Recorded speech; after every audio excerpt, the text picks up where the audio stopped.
আকবরের ঘটনা বলি।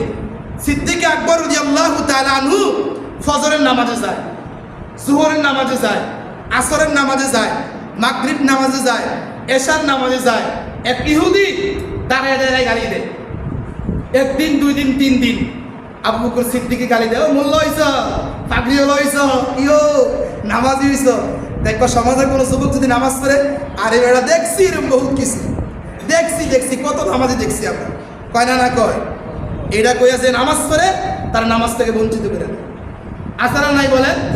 এরকম আবু বকর সিদ্দিককে গাইল্লায়, বাপেরে গাইল্লায়, মারে গাইল্লায়। আবু বকর সিদ্দিক কোনো উত্তর দেয় না।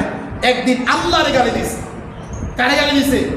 যখনই গালি দিছে তখন ঠাস করে এক সর এই ইহুদির মেরে দিছে। একবার সর যেমন দিছে দেন হয়ে গেছে, দৌড়ে পিছিয়ে লেগেছে রসুলের কাছে।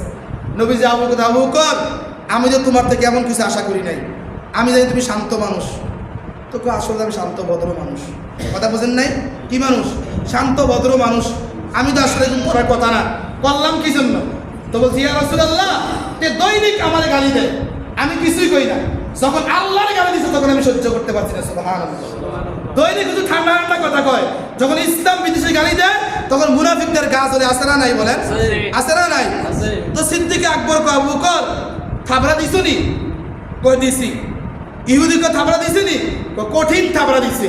কান দেন্দ হয়ে গেছে, কান কি হয়ে গেছে গা? দেন্দ হয়ে গেছে গা।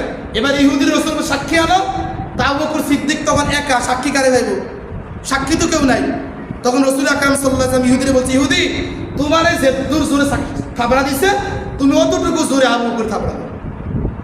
কেন আবু বকরকে কি নাই? সাক্ষী নাই।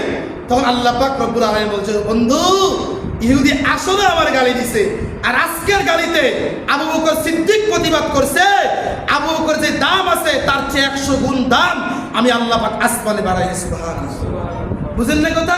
আপনারা ইউটিউব, ফেসবুক নেড়ে দেখছেন, বর্তমানে ইসলাম ধর্ম নিয়ে বহুত ইহুদি খ্রিস্টানরা বিভিন্ন পাইতারায় ইসলামকে, মুসলমানকে, আলেমদেরকে বিভিন্ন কটূক্তি করে না করে? বলেন তো, করে না করে? বাংলাদেশে শিল্পীও 2 প্রকার। বাবাকে শিল্পী বলেন? দুনো শিল্পী হারাম কাজ করে। গান যারা গায় তারা কি করে বলেন? দুটোটাই হারাম। লাহওয়াল হাদিসের ব্যাখ্যা মুফাসসিররা বলছেন, লাহওয়াল হাদিস এর ব্যাখ্যা হলো যে গান বাজনা এটা হারাম। গান বাজনা কিটা? এরপরে এক প্রকার শিল্পী আছে, মুসলমানদের শিল্পী। আছে না নাই বলেন? আছে না নাই?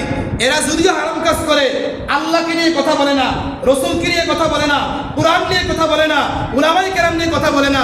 আরেক প্রকার শিল্পী আছে, দাড়ি আছে, টুপি আছে, বিভিন্ন বাহুল নামে পরিচিত। আছে না নাই?